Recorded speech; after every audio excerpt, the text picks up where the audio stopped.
Hello everyone, welcome back exam tree. हम फिर से बिहार दरोगा के लिए एक स्पेशल जो सीरीज चल रही है, वर्दी सीरीज डबल स्टार का जो वीडियो चल रहा है, बिहार पुलिस अवर निरीक्षक बिहार दरोगा जो 1799 पोस्ट की जो वैकेंसी आई है, फोर्थ बार ये बिहार दरोगा की वैकेंसी है, महत्वपूर्ण और इस बार अंतिम क्षण है सभी वर्दीधारियों के लिए। हम लोग PYQ क्वेश्चन सीरीज चला रहे हैं। आज हम लोग सेट नंबर 3 को देखेंगे। ऑलरेडी 1 2 एक वीडियो अपलोड है, आप उसे लिंक डिस्क्रिप्शन बॉक्स में मिल जाएगा, वहाँ से चेकआउट कीजिए। प्लेलिस्ट भी बना हुआ है बिहार दरोगा प्रीवियस ईयर करके। आप जितना हो सके लाइक शेयर जरूर करके जाइएगा। पहली बार है, सब्सक्राइब भी कर दीजिएगा। जितना हो सके आपको अपने दोस्तों को भी शेयर करना है। PDF के लिए आप हमारे टेलीग्राम चैनल को ज्वाइन कीजिए, लिंक डिस्क्रिप्शन बॉक्स में। तमाम स्टडी रिलेटेड PDF आपका, इस वीडियो का भी PDF आपको मिल जाएगा। आप जाइए उसे ज़रूर एक बार चेकआउट जरूर कीजिए, ज्वाइन कर लीजिए। चलते हैं बिना देर किए हुए। देरी करने का कोई मतलब ही नहीं है। हम लोग practice number 3 PYQ question bank को देख रहे हैं। यूथ पब्लिकेशंस का है, आप इसे मार्केट से भी परचेज कर सकते हैं।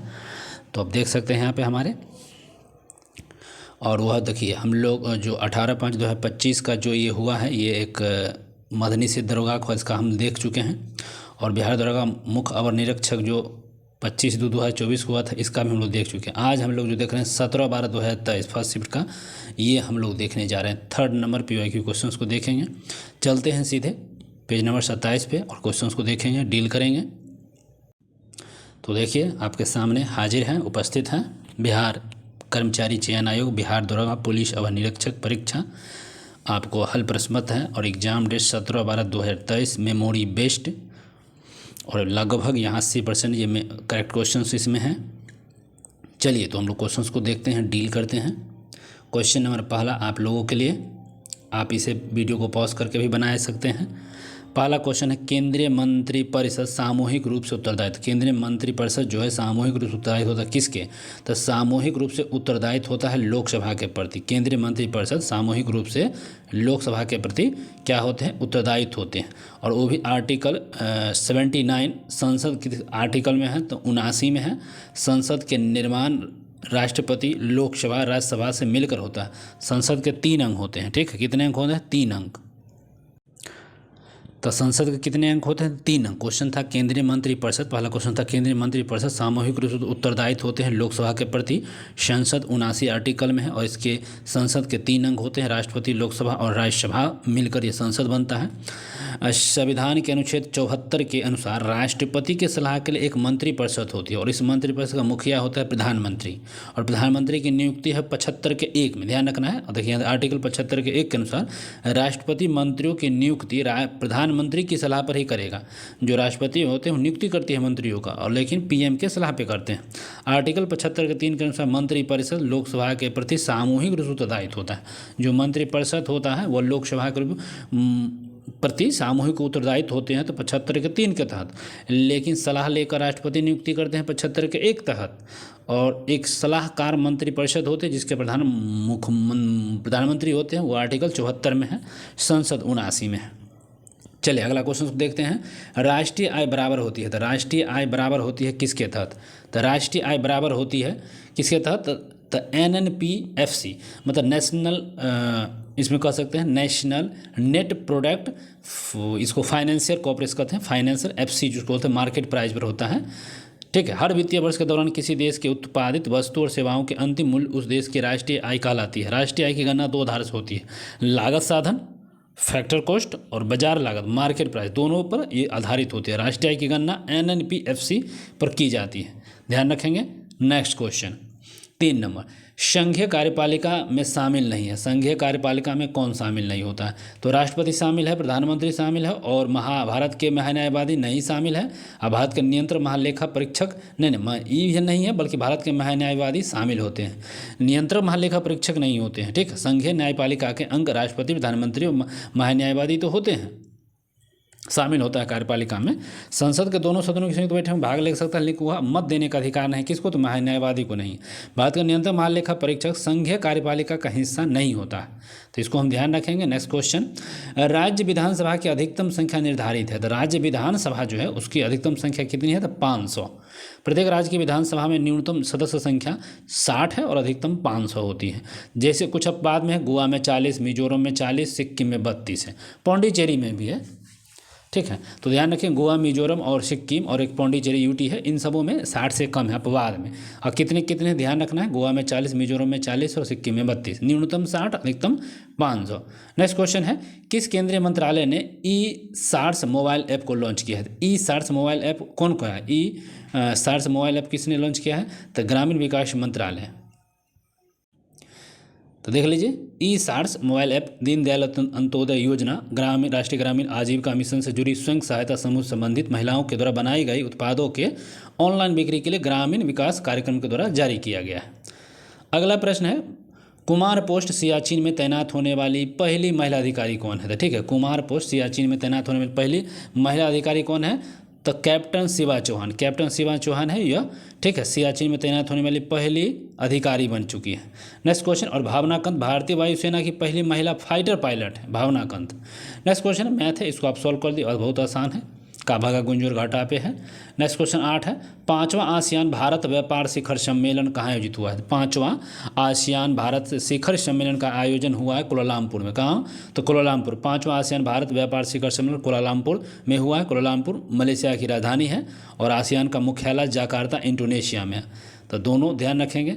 ये भी क्वेश्चंस देख लेते हैं। बिहार में प्रचलित कीमतों पर 2011-12, 2019-20, 11-12 या 2019-20 में विशुद्ध राज्य घरेलू उत्पाद की वृद्धि दर क्या है? तो ये 15.6 है। आधार वर्ष 11-12 के अनुसार जो वित्तीय 19 और 20 में जो कीमतें थे बिहार के विशुद्ध घरेलू उत्पाद वह 15.6 की वृद्धि के साथ थी। नेक्स्ट क्वेश्चन है, कौशाम्बी किस महाजनपद की राजधानी है? तो कौशाम्बी जो है, कौशाम्बी क्या हो जाएगा? किस महाजनपद? कौशाम्बी हो जाएगा यहाँ पर। तो कौशाम्बी कहाँ? तो वत्स। कौशाम्बी कहाँ की राजधानी हो जाएगी? तो वत्स की महाजनपद की राजधानी है। वत्स कौशाम्बी हो गया है। काशी का वाराणसी है, काशी जनपद के वाराणसी। कौशल के श्रावस्ती है। कुरु के इंद्रप्रस्थ है। चेदी के शक्तिमती है। मगध के राजगिरी। मल्ल के विराट कुशीनगर। सूर्यसेन के मथुरा, सूर्यसेन की मथुरा। अंग के चंपा। तो इतने सारे थे, बिल्कुल ध्यान रखेंगे। नेक्स्ट क्वेश्चन, हाल ही में पदक तालिका में जीतने वाले रुद्राक्ष पाटिल का संबंध किस खेल से है? तो पदक तालिका हाल में जीता है रुद्राक्ष का संबंध कौन से? निशानेबाजी से। कहाँ से हो जाएगा भैया? तो निशानेबाजी से। कहाँ से है? तो निशानेबाजी, ध्यान रखेंगे, निशानेबाजी से। नेक्स्ट क्वेश्चन है, किस समूह में सही अर्थ प्रकट करने वाले शब्द युग्म को पहचाने? किस समूह में सही अर्थ प्रकट करने वाले समूह को पहचाने? तो कौन से समूह थे? कुल किनारा, तो कुलवंशी, ठीक है। और अनल हवा, अनल हवा, अनल अनिल नहीं, देव देवता देव भाग, ये भी नहीं है। हाँ, सर बान और सर तालाब, ये बिल्कुल करेक्ट है। डी ऑप्शन जो है ये एकदम सही उत्तर आंसर है। नेक्स्ट क्वेश्चन है, रूस की संधि के द्वारा प्रथम विश्व युद्ध से अलग हुआ था? रूस जो हुआ था 14-18 प्रथम विश्व युद्ध स्टार्ट हुआ था 14 में, और वह प्रथम विश्व युद्ध से अलग कौन सी संधि के तहत हुआ था? जानते हैं, क्योंकि कुछ मित्र राष्ट्र और धुरी राष्ट्रों के बीच यह युद्ध चला था। 1914 में स्टार्ट हुआ था। ऑस्ट्रिया के द्वारा सर्बिया पर आक्रमण हुआ था, इसीलिए विश्व युद्ध स्टार्ट। ऑस्ट्रिया क्या किया? सर्बिया पर हमला कर दिया था और इसी से विश्व युद्ध छिड़ गया। मित्र राष्ट्रों में जापान, इंग्लैंड, अमेरिका, रूस था, और धुरी राष्ट्रों में जर्मनी, ऑस्ट्रिया, हंगरी आदि देश थे। ठीक है। ब्रेस्ट लिटोवस्टक की संधि के द्वारा रूस प्रथम विश्व युद्ध से अलग हुआ था। तो ब्रेस्ट लिटोवस्टक की संधि से प्रथम विश्व युद्ध से अलग हुआ था। नेक्स्ट क्वेश्चन है, विस्थापन का दूरी के साथ अनुपात हमेशा क्या होता है? तो विस्थापन का दूरी के साथ अनुपात क्या होता है? तो 1 के बराबर या 1 से कम। विस्थापन का दूरी के साथ अनुपात हमेशा क्या होगा? 1 के बराबर या 1 से कम होगा, ध्यान रखेंगे। नेक्स्ट, द्वार कोशिका में जब जल अंदर जाता है तो फूल जाता है, और रंध्र का छिद्र क्या होता है? तो वो खुल जाता है। रंध्र का छिद्र क्या होगा? खुल जाता है। जल जाएगा तो फूलेगा और छिद्र खुल जाता है। द्रव कोशिकाओं में जब जल अंदर जाता है तो फूल जाती है, परिणाम से उपस्थिति है कि रंध्रों का छिद्र खुल जाता है। नेक्स्ट क्वेश्चन, सरकार द्वारा लगाई गई रुकावट और प्रतिबंधों का हटाना क्या कहलाता है? तो सरकार द्वारा लगाई गई रुकावट और प्रतिबंधों का जो कहलाना होता है उदारीकरण होता है। उदारीकरण वर्ष 1991 में उदारीकरण, निजीकरण, वैश्विक के मॉडल को अपनाया गया था। नेक्स्ट, कांगड़ा लघु चित्रकला किस राज्य में बनाई गई थी? तो कांगड़ा लघु चित्रकला का जो संबंध है यह हिमाचल प्रदेश है। कांगड़ा लघु चित्रकला का संबंध एक प्रसिद्ध हिमाचल प्रदेश शैली है जो हिमाचल से संबंधित रखती है। इस शैली का विकास बसोहली चित्रकला शैली के लुप्त होने की प्रतिक्रिया का स्वरूप है। चित्रकला की इस शैली की विषय वस्तु श्रृंगार रस है। कौन सा रस है? तो श्रृंगार रस। नेक्स्ट, मानव विकास सूचकांक को प्रकाशित किया गया था। मानव विकास सूचकांक को प्रकाशित किया गया था किसके द्वारा? तो यूएनडीपी के द्वारा, संयुक्त राष्ट्र विकास कार्यक्रम के द्वारा यूएनडीपी का प्रकाशन होता है। और मानव विकास सूचकांक के प्रतिपादक अर्थशास्त्री महबूब उल हक है, जो भारतीय अर्थशास्त्री अमर्त्य सेन ने सन 1990 में किया था। इस सूचकांक में व्यक्ति की जीवन प्रत्याशा, शिक्षा और आय के आधार पर उनके विकास की माप की जाती है और यूएनडीपी इसके द्वारा प्रकाशन करती है। नेक्स्ट क्वेश्चन है, the spirit of the laws नामक पुस्तक के लेखक कौन है? The spirit of the laws नामक जो है मॉन्टेस्क्यू के है। Montesquieu the spirit of laws नामक पुस्तक की रचना मॉन्टेस्क्यू ने की। इस पुस्तक का विषय वस्तु विधायिका, कार्यपालिका, न्यायपालिका के बीच शक्तियों का विभाजन है। इस पुस्तक को प्रकाशित करने में मॉन्टेस्क्यू 11 वर्ष का समय लगा। मॉन्टेस्क्यू फ्रांस का राजनीतिक विचारक और दार्शनिक था। नेक्स्ट क्वेश्चन, भारत सरकार का राजनीतिक जनजातियों के स्वशासन के विभिन्न आयामों का परीक्षण करने के गठित समिति का नाम बताइए। तो उस गठित समिति का नाम क्या हो जाएगा? भूरिया समिति। भूरिया समिति भारत सरकार द्वारा जनजाति का स्वशासन के विभिन्न आयाम को अध्ययन करने के लिए भूरिया समिति का गठन किया गया। सहकार्य समिति का संबंध केरा संबंध से है। अशोक मेहता का और LV सिंघवी समिति का संबंध पंचायती राज से है। अगला प्रश्न है, उपभोक्ता के किस अधिकार के तहत वस्तु और सेवाओं के विनिमय द्वारा पैकिंग पर पूरा दर्शाई जाती है? तो पैकिंगों पर जो दर्शाया जाता है किस हिसाब से, किसके लिए दर्शाया जाता है? तब प्रतिनिधित्व का अधिकार, चयन करने का अधिकार, सूचना का अधिकार, निवारण करने का अधिकार। उपभोक्ता के जिस अधिकार के तहत वस्तु और सेवाओं को विनिर्माताओं द्वारा पैकिंग की सूचना दर्शाए उसके चयन करने का अधिकार होता है। तो यहाँ हो जाएगा क्या? नहीं, चयन का नहीं अधिकार है। ये देख लीजिए अब यहाँ पर क्या, उपभोक्ता के सूचना प्राप्त करने अधिकारों को हम वस्तु और सेवा विनिर्माता उत्पादों को पैकिंग कर उत्पाद संबंधी सूचना को दर्शाते हैं। सूचना का अधिकार अधिनियम 2005 के भारत सरकार द्वारा अधिनियम है जो नागरिकों को सूचना उपलब्ध कराने के लिए दिया जाता है। नेक्स्ट क्वेश्चन है, अभिनेत्र लेंस की वक्रता रूपांतरित की जाती है। तो अभिनेत्र लेंस की वक्रता रूपांतरित की जाती है किसमें? तो पक्षाभि पेशियों के द्वारा अभिनेत्र लेंस की वक्रता की जाती है। तो पक्षाभि पेशी द्वारा अभिनेत्र लेंस की वक्रता रूपांतरित की जा सकती है। तो पक्षाभि पेशियों को सिकुड़ने पर अभिनेत्र लेंस की वक्रता बढ़ जाती है और यह मोटा हो जाता है। परिणाम स्वरूप लेंस की फोकस दूरी घट जाती है और निकट की वस्तु साफ दिखाई देने लगती है। चलिए अगला क्वेश्चन, राष्ट्रपति राज्यसभा में कितने सदस्य को मनोनीत करते हैं? तो सबको मान, राज्यसभा में 12 सदस्यों को, वो भी आर्टिकल 80 के 3 के तहत। 80 के 3 के तहत राष्ट्रपति राज्यसभा में 12 सदस्यों को कला, साहित्य, सहकारिता, विज्ञान, समाज सेवा के क्षेत्रों में विशेष उत्कृष्ट हासिल लोगों को, 12 लोगों को वो नियुक्त कर सकते हैं 80 के 3 आर्टिकल के तहत। नेक्स्ट क्वेश्चन है, भारत का राज्य अथवा केंद्र शासित प्रदेश जो जनगणना 2011 में साक्षर राज्य में तीसरे स्थान पर सर्वाधिक मान रखता है वो है मिजोरम। ठीक है, तो ये आपको साक्षर में सबसे तीसरा मिजोरम होता है। पहला केरल, फिर मिजोरम, फिर गोवा। तो ध्यान रखेंगे यार, मिजोरम हो जाएगा। 2011 के अनुसार है यह, पहला केरल है, दूसरा मिजोरम, तीसरा गोवा। ठीक है, और इसमें भी आप सर्वाधिक साक्षरता वाला केंद्र शासित प्रदेश लक्षद्वीप होगा, लेकिन राज्य पूछा गया है तो इसको ध्यान रखना है। नेक्स्ट क्वेश्चन है, ये मैथ है, आप इसको कैलकुलेट करके बना सकते हैं। नेक्स्ट क्वेश्चन,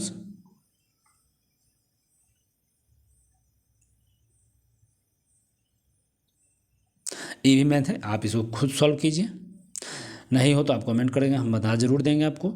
अगला क्वेश्चन, निम्नलिखित में से कौन राष्ट्रपति के महाभियोग की प्रक्रिया में भाग नहीं लेता है? तो कौन है जो राष्ट्रपति के महाभियोग की प्रक्रिया में भाग नहीं लेता है? ठीक है, तो भाग कौन कौन नहीं लेता है ये भी देख लीजिए। संसद के किसी भी सदन के मनोनीत सदस्य, नहीं ये तो लेते हैं भैया, ये तो लेते हैं, नहीं लेना पूछा। संसद के किसी भी सदन का निर्वाचित सदस्य, ये भी भाग लेते हैं। और राज्य विधानसभा के निर्वाचित सदस्य भाग क्या नहीं लेते हैं। तो हटाए जाने वाले में भी नहीं भाग लेता है, बिल्कुल सही है। दिल्ली और पौंडीचेरी राज्य क्षेत्र की विधानसभा निर्वाचित नहीं, ये भी नहीं था। हटाने में इसका भाग की जरूरत नहीं है, तो ये 3 और 4 होगा, ये नहीं होगा। नेक्स्ट, राष्ट्रपति महाभियोग हटाए जाने की प्रक्रिया का प्रावधान संविधान के आर्टिकल 61 के तहत किया गया है। इस प्रक्रिया में संसद के दोनों सदन, लोकसभा राज्यसभा के ही निर्वाचित या मनोनीत सदस्य भाग ले सकते हैं। राज्य विधानसभाओं की दिल्ली और पौंडीचेरी विधानसभा के सदस्य निर्वाचित एवं मनोनीत इसमें भाग नहीं ले सकते हैं। बिल्कुल करेक्ट और सत्य है। अगला को अकरा। अकरा कहाँ की राजधानी है? तो अकरा जो है घाना की राजधानी अकरा है। सेनेगल की राजधानी डकार है। ट्यूनीशिया की राजधानी क्या है? ट्यूनिस। ट्यूनीशिया की राजधानी ट्यूनिस है। और युगांडा की राजधानी कंपाला। तो ये चारों देश की राजधानी आपको सामने है। अगला प्रश्न है, किस संगठन ने हाल ही में ऑपरेशन गरुड़ चलाया? तो ऑपरेशन गरुड़ सीबीआई ने चलाया। ऑपरेशन गरुड़ सीबीआई ने चलाया है। नेक्स्ट क्वेश्चन, मुगल मेवाड़ संधि कब हुआ था? तो मुगल मेवाड़ संधि हुआ था 1615 में। मुगल और मेवाड़ संधि 5 फरवरी 1615 को जहांगीर और अमर सिंह के बीच हुआ, जिसे हम मुगल मेवाड़ संधि के नाम से जानते हैं। इस संधि के अनुसार कर्ण सिंह को मुगल दरबार में रहने की शर्त पर 5000 का मनसबदार बनाए जाने की घोषणा की गई थी। अगला प्रश्न, मंगल पांडे किस नेटिव इन्फेंट्री से संबंधित है? तो मंगल पांडे जो थे ये 34वीं नेटिव इन्फेंट्री के सिपाही थे बंगाल के, और उन्होंने अपने अधिकारियों पर हमला कर उन्हें मौत के घात उतार दिया। जो 8 अप्रैल 1857 को मंगल पांडे को फांसी की सजा दे दी गई। यह घटना भारतीय इतिहास में 1857 की क्रांति का आधार बन गया। अगला प्रश्न है, राष्ट्रीय आपातकाल के दौरान आर्टिकल 19 किस अनुच्छेद के तहत निलंबित किया गया था? तो आर्टिकल जो 19 तक किस अनुच्छेद के तहत निलंबित किया जाता है? 358 के तहत आर्टिकल 19 को राष्ट्रीय आपातकाल के दौरान निलंबित किया जाता है। राष्ट्रीय आपातकाल का प्रावधान अनुच्छेद 352 में है, और राष्ट्रपति के द्वारा आपातकाल की घोषणा युद्ध, बाह्य आक्रमण और सशस्त्र विद्रोह की आकांक्षा की स्थिति में की जाती है। आर्टिकल 358 के प्रावधान है कि आपातकाल की घोषणा के साथ ही अनुच्छेद 319 के प्रदत्त सभी मौलिक अधिकार स्वतः ही निलंबित हो जाते हैं। लेकिन 20 से कैसे नहीं होता है। अगला प्रश्न के देख लेते हैं, बेलाडीला लॉयस्क। बेलाडीला एक लॉयस्क संबंधित खान है, यह छत्तीसगढ़ में स्थित है, ठीक है, और यह हेमेटाइट लॉयस्क का उत्पादन करती है, और इस खान से निर्यात जापान, इटली और श्रीलंका को की जाती है। अगला प्रश्न है, प्रोजेक्ट 71A से संबंधित क्या है? तो प्रोजेक्ट 71 किससे संबंधित है? तो यह पनडुब्बी से। 75 जो है इसे 75 पनडुब्बी बनाती है। यह प्रोजेक्ट 6 पनडुब्बी बनाया जाएगा। INS कलवड़ी, INS वागासीर, INS वेला, INS खंडेरी, INS वागीर और INS करंज का निर्माण किया जाएगा। इसकी शुरुआत 2007 में ही कर दी गई थी। तो इस प्रकार का ये क्वेश्चन था। ब्रॉन्ज मेटल किसका मिश्रण है? ब्रॉन्ज मेटल का अगर बात कीजिएगा तो यह टीन और कॉपर का मिश्रण है। ब्रॉन्ज मेटल टीन और कॉपर का मिश्रण है। टीन कॉपर का मिश्रण है। यह भौतिक तांबा और टीन का यह मिश्रण, इसमें परमाणु भार जिसका होता है 63.5, परमाणु संख्या 29, जबकि टीन एक रासायनिक तत्व जिसका परमाणु क्रमांक 50 है, और कैसीटेराइट नामक खनिज इससे प्राप्त किया जाता है। अगला प्रश्न है, एक सूक्ष्मदर्शी में अभिदृश्यक उत्तल लेंस के स्थान पर प्रबलय दर्पण का उपयोग क्यों लाभकारी है? सबसे अधिक सही उत्तर को चुनना है। तो सबसे सही उत्तर यहाँ पे आपके यही है, से परवलय दर्पण में उत्तल लेंस की तुलना में रंग संबंधित असमानता एवं गोलाकार विचलन नहीं होता है, एवं दर्पण उत्तल लेंस की तुलना में हल्का होता है। तो सी हमारा करेक्ट हो जाएगा। एक सूक्ष्मदर्शी में अभिदृश्यक लेंस के स्थान पर परवलयक दर्पण का उपयोग लाभकारी है, क्योंकि परवलयक दर्पण में उत्तल लेंस की तुलना में रंग संबंधित असमानता और गोलाकार पर विचलन नहीं होता है, एवं दर्पण उत्तल लेंस की तुलना में हल्का भी होता है। अगला प्रश्न है 7, फिटकरी गंदे पानी को किस प्रक्रिया के द्वारा स्वच्छ करती है? तो क्या हुआ होता है? स्कंधन होता है। स्कंधन के द्वारा गंदे पानी को वह हटा देता है। किसी भी कोलाइड विलयन के अवक्षेप से परिवर्तन होने की घटना स्कंधन कहलाती है। इस प्रकार गंदे जल में फिटकरी डाली जाती है तो गंदा पानी जल से गंदगी अवक्षेपित हो जाता है। प्रश्न अगला है, कॉपर छीलन को सांद्र H2SO4 के साथ गर्म करने पर क्या मुक्त होता है? अब कॉपर छीलन को सांद्र H2SO4 अभिक्रिया करिएगा तो SO2 सल्फर डाइऑक्साइड वहाँ से निकलेगी। कॉपर के छीलन को जब सांद्र करते हैं तो गर्म करते हैं तो सल्फर डाइऑक्साइड गैस मुक्त होती है। अगला question, Vasco D gamma Bharat कब आया था? वास्को डी गामा की बात होगा तो 1498 में यह वास्को डी गामा तो 20 मई 1498 कालीकट बंदरगाह पर यहाँ पहुँचा था। अगला प्रश्न है राजीव और मैथ है, इसको बना लीजिए। आगे देखते हैं, इलेक्ट्रिकल स्कूटर, हाँ, वीडा V1 किसके द्वारा लॉन्च किया गया था? तो इलेक्ट्रिकल स्कूटर जो है वीडा V1 किसके द्वारा लॉन्च की गई है? तो ये हीरो मोटोकॉर्प के द्वारा लॉन्च की गई। हीरो मोटोकॉर्प के द्वारा इलेक्ट्रिक स्कूटर हीरो मोटोकॉर्प के द्वारा लॉन्च की गई। इसकी कीमत 1.4 लाख 1.45 लाख रुपये है। नेक्स्ट क्वेश्चन है, निम्नलिखित में से किस दिन को विश्व पृथ्वी दिवस के रूप में मनाया जाता है? तो विश्व पृथ्वी दिवस के रूप में हम 22 अप्रैल को मनाते हैं। 22 अप्रैल को विश्व पृथ्वी दिवस के रूप में मनाया जाता है। 31 मई को विश्व तंबाकू दिवस और 22 मार्च को विश्व जल दिवस मनाया जाता है। अगला प्रश्न, गंगा के मैदान में नवीन जलोढ़ निक्षेप को क्या कहते हैं? तो गंगा के मैदान में नवीन जलोढ़ निक्षेप को हम क्या कहेंगे? तो यहाँ कहेंगे खादर। क्या कहेंगे भैया? तो खादर कहेंगे। गंगा के मैदान में नवीन जलोढ़ निक्षेप को बाढ़ के कारण तैयार होते हैं, जो खादर कहा जाता है। गंगा के मैदान में वह क्षेत्र जहाँ बाढ़ का पानी नहीं पहुँचता है, अर्थात पुराने निक्षेपों को बांगर कहा जाता है। क्या कहा जाता है? तो बांगर। नेक्स्ट क्वेश्चन है, प्रयाग प्रशस्ति का रचनाकार कौन है? तो प्रयाग प्रशस्ति के अगर रचनाकार की बात पूछिएगा तो कौन हो जाएंगे? तो हरिसेन। प्रयाग प्रशस्ति के रचनाकार हरिसेन है। और इसमें समुद्रगुप्त के अभियानों को उपलब्धि के रूप में प्लस किया। बाणभट्ट हर्षवर्धन का दरबारी कवि था जिसने हर्षचरित की रचना की थी। प्रयाग प्रशस्ति के रचनाकार हरिसेन। जीवाणु जनित रोग को पहचानिए एवं सही विकल्प को चुने। जीवाणु जनित रोग को पहचाने, जीवाणु जनित रोग, और यहाँ सही मैच करना है। कुष्ठ रोग, टेटनस। तो कुष्ठ रोग भी जीवाणु से, टेटनस भी जीवाणु से होता है। हैजा जीवाणु से, और मस्तिष्काकरण शोध जो होता है यह जीवाणु से। बिल्कुल ठीक है। पोलियो नहीं। निमोनिया होगा लेकिन रेबीज नहीं होगा। ए और बी यहाँ पे करेक्ट है। पोलियो, टाइफाइड, निमोनिया और रेबीज जो है विषाणु से होता है। एंड टाइफाइड तो गलत दिया है भैया। नेक्स्ट एक छूट गया है। बिहार राज्य का क्षेत्रफल, बिहार राज्य का क्षेत्रफल कितना है? तो बिहार राज्य का जो क्षेत्रफल 94,163 वर्ग किलोमीटर है और 12वां राज्य है क्षेत्रफल के आधार पर। अगला क्वेश्चन है, वर्ष 1991 में भारत में आर्थिक सुधारों को अपनाने का मुख्य तत्कालीकरण क्या है? तो इसका हो जाएगा मुद्रास्फीति। ठीक है, मुद्रास्फीति हो जाएगा। तत्कालीकरण क्या होगा? तब मुद्रास्फीति।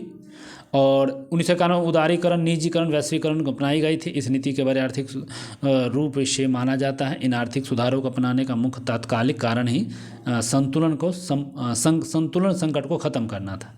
बलवंत राय मेहता समिति का संबंध किससे है? तो पंचायती राज से। बलवंत राय मेहता समिति का गठन 1957 में किया गया था। इस समिति ने त्रिस्तरीय पंचायती राज मॉडल को सिफारिश किया, जिसको सरकार ने स्वीकार कर लिया। कोसी नदी बिहार के कोसी नदी जो है जो बिहार के किस शहर में गंगा नदी से मिलती है? तो ये आप कुर्सेला में जाकर यह, ठीक है, कोसी नदी का उद्गम स्थल तिब्बत से है और यहाँ से निकलकर नेपाल होते हुए भारत में प्रवेश करती है। कोसी नदी बिहार में प्रवेश करने के बाद कटिहार जिले के कुर्सेला के पास गंगा नदी में मिलती है। बाढ़ की बारंबारता के कारण कोसी नदी को हम बिहार का शोक कहते हैं। नेक्स्ट क्वेश्चन है, पश्चिमी घाट में प्रचलित केंद्रीय मुख क्या है? तो पश्चिमी घाट में केंद्रीय मुख जो होगा यह क्या है एक प्रकार का? तो पर्वतीय चोटी है। केंद्रीय मुख क्या है? पर्वतीय चोटी है, जो कर्नाटक में अवस्थित है। दक्षिण भारत की सबसे ऊंची चोटी अन्नायमुदी है। दोताबेटा दक्षिण भारत की दूसरी सबसे ऊंची चोटी है। भारत का एकमात्र तैरता हुआ राष्ट्रीय उद्यान कौन है? तो सबको मान है केवलमजाओ मणिपुर वाला एकमात्र तैरता हुआ ये भारतीय पार्क है। पार्क मणिपुर के लोकटक झील में अवस्थित है। यह पार्क मणिपुर के नृत्य करने वाले शंघाई हिरण का अंतिम प्रवास है। पर अगला प्रश्न, निम्न में से किस संस्था को आरबीआई ने विनिमय नहीं किया है? किस संस्था को आरबीआई विनिमय नहीं करता है? आवास एवं वित्त बैंक को तो करता ही है। उपकरण और निवेश संबंधी संस्थाओं को नहीं करता है। तो यही होगा। गैर बैंकिंग वित्तीय सेवा करता है, इनमें से कोई नहीं।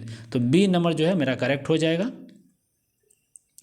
अगला प्रश्न है, कौन सा राज्य क्षेत्रफल के अनुसार सबसे बड़ा राज्य? क्षेत्रफल के अनुसार जो है राजस्थान सबसे बड़ा राज्य है और बिहार का स्थान हो जाएगा 12वां। क्षेत्रफल के केंद्र शासित लगा दीजिएगा तो 13 नंबर का।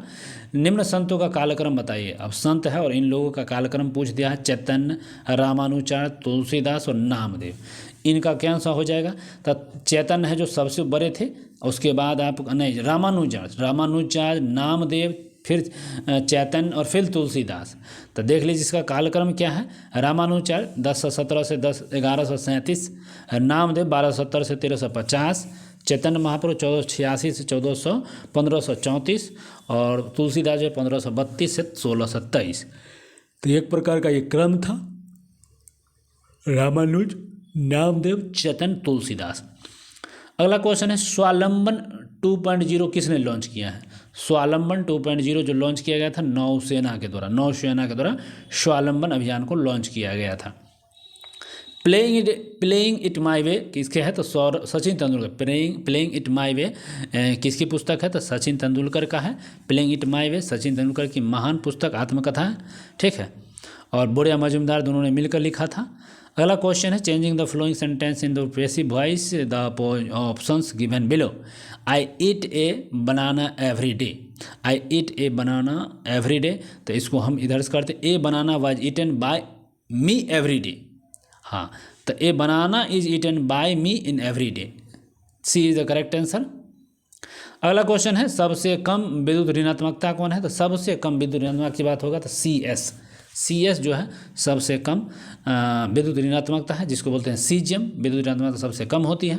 आवर्तसानिक सबसे नीचे है और बाईं और स्थित क्षारीय धातु है।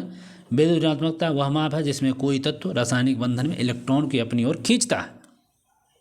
नेक्स्ट, अलीनगर की संधि किसके किसके बीच हुआ था? तो अलीनगर की जो संधि हुई थी ब्रिटिश और सिराजुद्दौला के बीच हुआ था। अलीनगर की संधि ब्रिटिश और सिराजुद्दौला के बीच हुई थी 1757 में अलीनगर की संधि हुई। इसका मुख्य उद्देश्य ब्रिटिश ईस्ट इंडिया कंपनी द्वारा बंगाल में अपनी स्थिति को मजबूत करना, खासकर प्लासी युद्ध के बाद। इस युद्ध में ब्रिटिश सेना ने सिराजुद्दौला को पराजित किया और उसे सत्ता से बाहर कर दिया। नेक्स्ट क्वेश्चन, एक समान वृत्तीय गति में निम्न राशि स्थिर होती है। तो वो चाल जो होता है ना वो स्थिर होती है। स्पीड क्या होता है? स्थिर होती है। नेक्स्ट क्वेश्चन, निम्नलिखित निवारक निरोध अधिनियम को कालक्रम के अनुसार सजाना है। सजाइए। निवारक निरोध अधिनियम को कालक्रम के अनुसार से सजाना है। राष्ट्रीय सुरक्षा अधिनियम, राष्ट्रीय आंतरिक व्यवस्था अधिनियम, व्यापक औषधि और मन प्रभावी पदार्थ अवैध व्यापार निवारण अधिनियम, और चौथा है विदेशी मुद्रा के संरक्षण और तस्करी गतिविधियों की रोकथाम अधिनियम। तो राष्ट्रीय सुरक्षा अधिनियम ई कब आया? तो आंतरिक सुरक्षा व्यवस्था अधिनियम 1971, ये पहला है। दूसरा विदेशी मुद्रा और संरक्षण और तस्करी गतिविधियों की रोकथाम का अधिनियम 1973 फीरा, और राष्ट्रीय सुरक्षा अधिनियम 1980, और व्यापक औषधि और मन प्रभावी पदार्थ अवैध व्यापार वितरण अधिनियम जो है 1985। तो ये चारों जो ऑप्शंस हैं इस तरह का कर्म। नेक्स्ट है कौन अश्रमणीय द्रव्यों को अलग करने की एक विधि है? अश्रमणीय द्रव्यों की अलग करने की विधि है तो पृथक्करण कीप के प्रयोग से हम अमिश्रणीय जो द्रव्य होते हैं उसको हम अलग कर सकते हैं। नेक्स्ट है प्राचीन मगध राज्य के प्रथम राजधानी कहाँ थी? तो प्राचीन मगध राज्य की राजधानी कहाँ थी? तो पाटलिपुत्र थी। कहाँ थी? तो नहीं, राजगिरी हो जाएगी। प्राचीन मगध राज्य की प्रथम राजधानी राजगीर हो गया, जिसे हम पुराणों में गिरिव्रज भी के नाम से जानते हैं। यह शहर पहाड़ियों के ही घिरा हुआ है और सुरक्षा की दृष्टि से महत्वपूर्ण था। राजनीति और यह हर्यक वंश के शासक विशेषकर बिंबिसार के समय में यह महत्वपूर्ण राजधानी थी। बाद में मगध की राजधानी पाटलिपुत्र में स्थापित हो गई थी। हम यही बोल दिए, जो मौर्य वंश के समय एक महत्वपूर्ण नगर बना रहा। अगला क्वेश्चन, निम्नलिखित में से कौन द्वितीयक सम्यकों के स्रोत है? द्वितीयक सम्यक के स्रोत की बात करेगा। द्वितीयक स्रोतों में वे स्रोत हैं जिनसे मूल प्राथमिक जानकारी विशेष तो व्याख्या सारांश प्रस्तुत किए जाते हों, जैसे में सरकारी रिपोर्ट, समाचार पत्र, पुस्तकें आदि इसका यहाँ पे व्याख्या की जाती है। तो ये सारे हो जाएंगे, सरकारी रिपोर्ट है, समाचार पत्र हैं, पुस्तकें भी और वेबसाइट, ये सब ये द्वितीयक सम्यक स्रोत होते हैं। नेक्स्ट, कौन प्रोटोजोआ जनित रोग है? प्रोटोजोआ से जनित रोग कौन हो जाएंगे? तो इन्फ्लुएंजा नहीं होगा, है ज़्यादा जीवाणु से, टाइफाइड जीवाणु, काला जार है जो प्रोटोजोआस होता है। प्रोटोजोआ एक कोशिकीय जीव है, होने वाला एक रोग, इसमें लिस्मीनिया रोग प्रोटोजोआ, ठीक है। तो लिस्मीनियासिस रोग भी कहा गया है काला जार को, यह लिस्मीनिया नामक प्रोटोजोआ के कारण होता है, जबकि इन्फ्लुएंजा, वायरस, हैजा, टाइफाइड ये सब बैक्टीरिया और वायरस से होने वाले रोग हैं। नेक्स्ट क्वेश्चन है गंगा के निचले मैदान किस फसल के आदर्श है? किस फसल के लिए गंगा का निचला मैदान है जो आदर्श माना गया है? किस फसल के लिए आदर्श माना गया है? तो जूट के लिए निचला मैदान है वो आदर्श माना गया है। नेक्स्ट क्वेश्चन है मोटो जीपी भारत रेस 2023 निम्नलिखित में किस शहर में आयोजित की गई थी? तो मोटो जीपी यह ग्रेटर नोएडा में आयोजित किया गया था 2023 में। नेक्स्ट क्वेश्चन, वायु में ध्वनि तरंगे विचरण करती है। वायु में जो ध्वनि तरंगे विचरण करती है केवल अनुदैर्घ्य तरंगों के रूप में, केवल अनुदैर्घ्य तरंग वायु में ध्वनि तरंगे